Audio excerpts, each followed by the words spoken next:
handsome and gregarious and the most popular guy in town. And when he came back from Korea, he was in his Navy uniform, and my mother had taught me this song to sing to him. And he squatted down and he's listening, and I was singing, "Oh, where have you been, Billy boy, oh, where have you been?"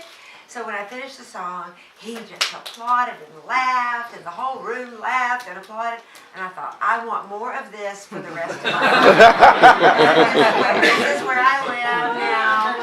And I didn't know the word was actor, but I certainly started, as they used to say in the South, showing off. I was a big show off. I was so relieved, in fact, when my acting teacher said, "I think all actors have to be a little bit of a show off." And I thought, "Oh, that's me." And so I always loved to tell, and I used to lie. I mean, I would say tell stories, but they were lies. I would come home from school and just make up these incredible stories of things that had happened at school with not a parcel of truth in them, just to entertain my mother, you know, so get her shocked, to say, "Oh, they did? Yes!"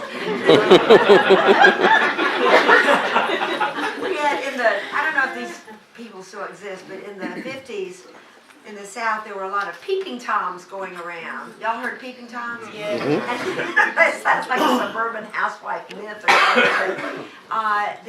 There were these people that would go and peek in windows. And so we had a peeping tom in the neighborhood in East Point, Georgia, and all the moms and housewives were just aflutter over this peeping tom and catching him. And, I was playing and my neighbor wasn't home, and I took some Georgia red clay and I wrote on her screen door, "You are next." I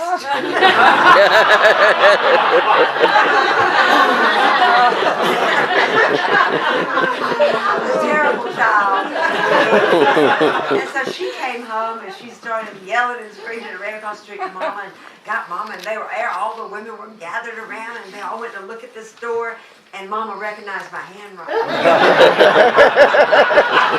I was in big trouble. But that's, you know, that was probably part of my training, was making up those stories. I did quit lying. Over time, I found that was much too complicated to keep my stories straight. So not out of virtue, but just out of practicality. I decided it was better to use, you know, plays and scripts and be honest about my play persona. And so what was the question?